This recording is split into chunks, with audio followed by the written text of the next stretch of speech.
আজকে থাকছে ব্যাংকিং ম্যাথের খুবই গুরুত্বপূর্ণ একটি টপিক পার্সেন্টেজ। পার্সেন্টেজ থেকে পরীক্ষায় বিভিন্নভাবে প্রশ্ন এসে থাকে।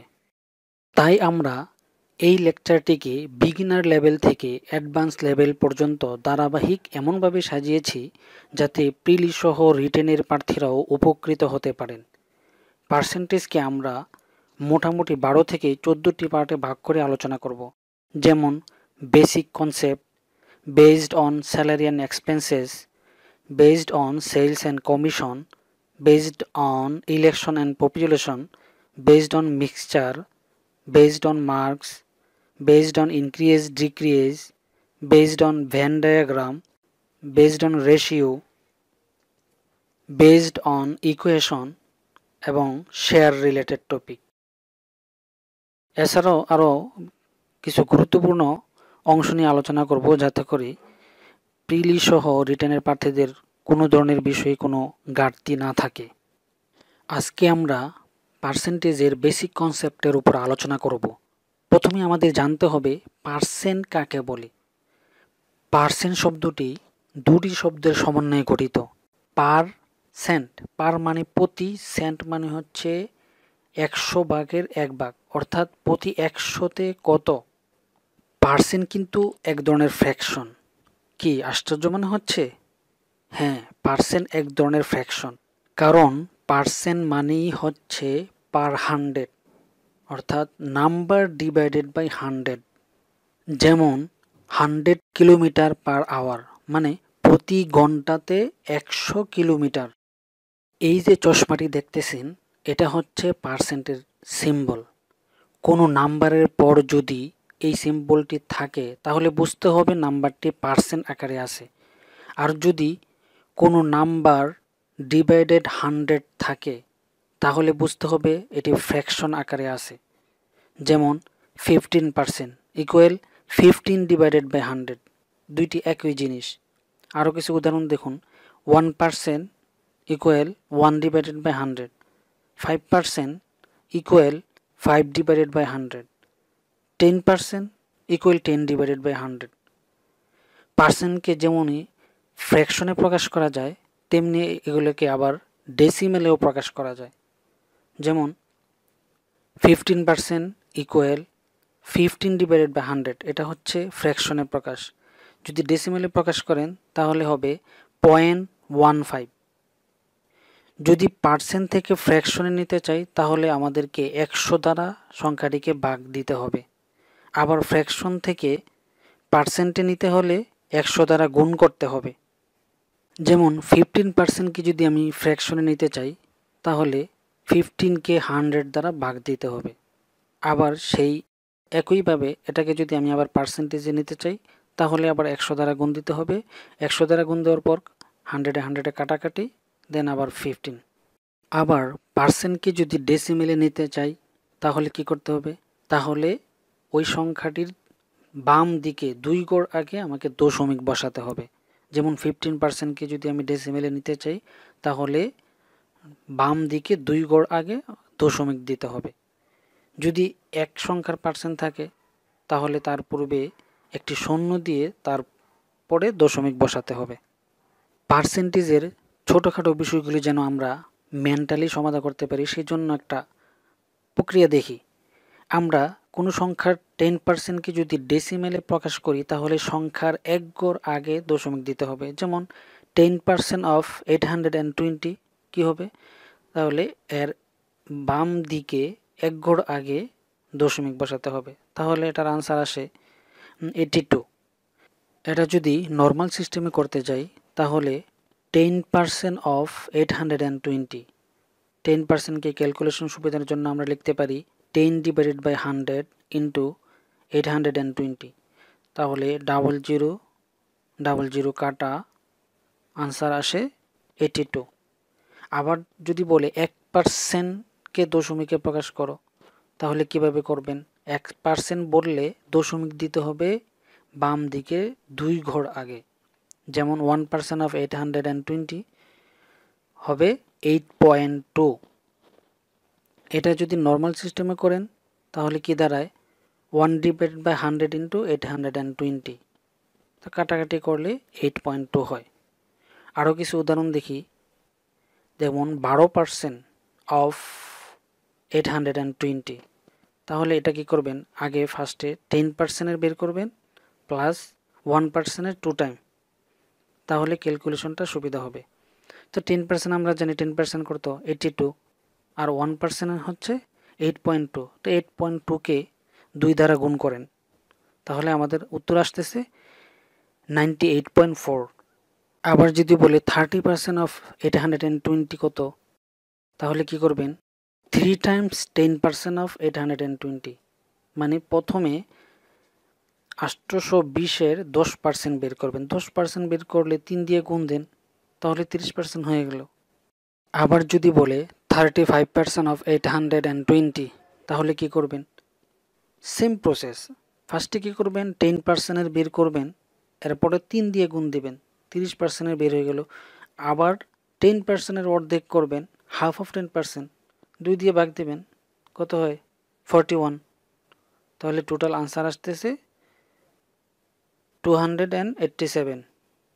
কোনো জিনিসের পার্সেন্ট যদি হ্রাস বৃদ্ধি পায় তাহলে কিভাবে বের করবেন, যেমন ধরেন একটি জিনিসের দাম 10% বৃদ্ধি পেল, 10% বৃদ্ধি পেল মানে আগে ওই জিনিসের দাম ছিল 100%, এখন 10% বেড়ে হয়েছে 110%।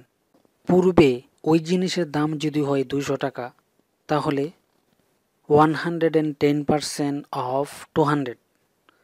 এবার যদি এটাকে ফ্র্যাকশনে প্রকাশ করে কাটাকাটি করি, তাহলে দাঁড়ায় কি 0000 কাটা এবং 2 11 22, মানে 220 টাকা হয়। আবার যদি বলে কোনো জিনিসের দাম 20% হ্রাস পেয়েছে, তাহলে কিভাবে বের করবেন, 20% হ্রাস পেয়েছে মানে পূর্বের 100% দাম থেকে 20% হ্রাস বোঝায়, তাহলে 20% হ্রাস পেয়ে এখন 80% হয়েছে। পূর্বে ওই জিনিসের দাম যদি হয় 200 টাকা, তাহলে 200 ইন্টু 80/100। এবার যদি কাটাকাটি করি তাহলে 0000 কাটা, উত্তর আসে 160। আশা করি হ্রাস বৃদ্ধির বিষয়টি ভালোভাবে বুঝতে পেরেছেন। এক্ষেত্রে অবশ্যই একটি বিষয় লক্ষ্য রাখতে হবে, যার পার্সেন্ট বের করব তাকে সবসময় উপরে বসাতে হবে, আর মোট সংখ্যা বা পরিমাণকে নিচে বসাতে হবে। ধরেন বলা হলো 100 সংখ্যাটি 80 থেকে কত শতাংশ বড়, এখানে কিন্তু 100 এর পার্সেন্ট জানতে চাওয়া হয়েছে, তাহলে 100 হবে উপরে, আর কোন সংখ্যার ভিত্তিতে জানতে চেয়েছে, 80 এর ভিত্তিতে, তাহলে 80 হবে নিচে। সুতরাং 100/80 ইন্টু 100, পরবর্তী 100 দ্বারা গুণ দিলাম, কারণ শতকরায় কত সেটা জানতে চেয়েছে।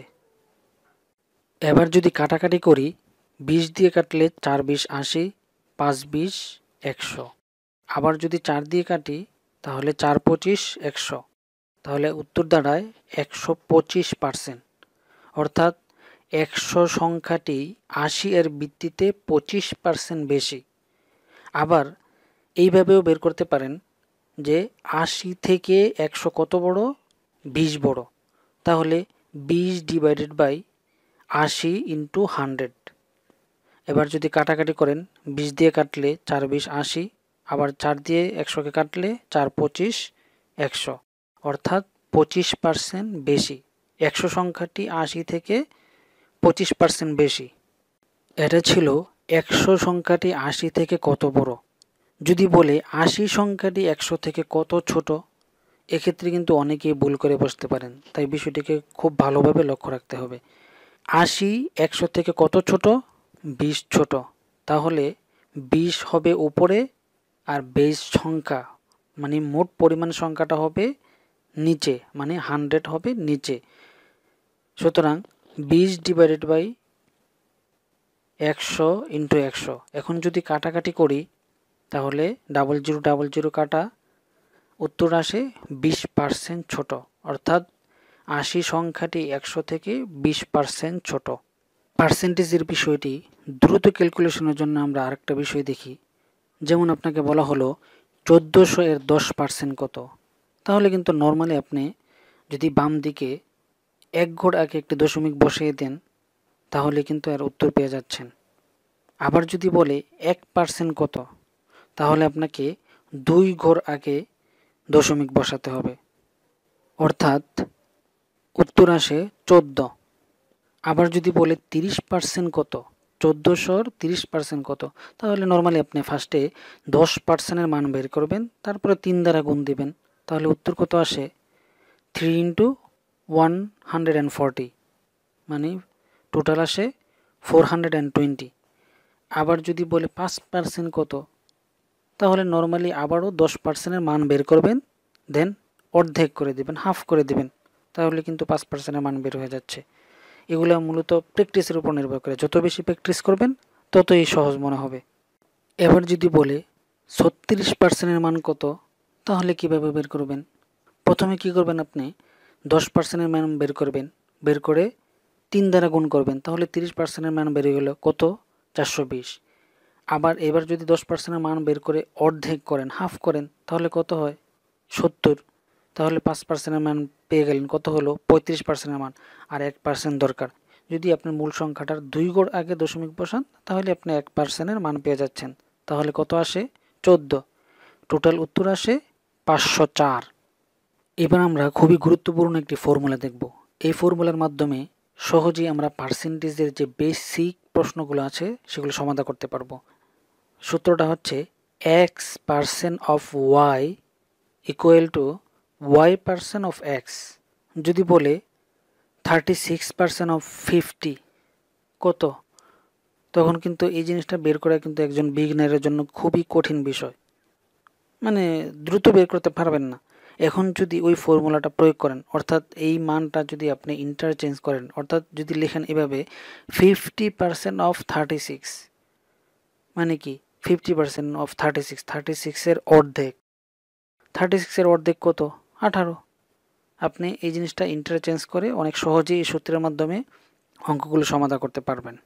আপনি যেভাবেই সমাধান করেন উত্তর কিন্তু একই আসবে। 36% অফ 50 যেই কথা, 50% অফ 36 একই কথা। আরেকটি উদাহরণ দেখুন, 18% অফ 10, এটা কীভাবে বের করবেন? এটা কিন্তু আসলে একটা কঠিন বিষয় মনে হবে হঠাৎ দেখলে, কিন্তু এটা যদি ওই ফর্মুলাটা প্রয়োগ করে জাস্ট খালি সংখ্যাটা উল্টায়া দেন, যেমন 10% অফ 18, কী করেন দেখেন কত সহজ হয়ে গেল। 10% তো আপনারা বের করতে পারেন সহজেই, কারণ 10% মানে যেই সংখ্যা 10% বের করবেন তার 1 ঘর আগে দশমিক দিলেই উত্তর এসে বেরোবে, অর্থাৎ 1.8। পার্সেন্টেজের বেসিক বিষয়ের উপর এতটুকুই আলোচনার ছিল। আপনারা বেশি বেশি করে এই বিষয়গুলো প্র্যাকটিস করবেন, দেখবেন পার্সেন্টেজের ম্যাথগুলো অনেক সহজ হয়ে গেছে।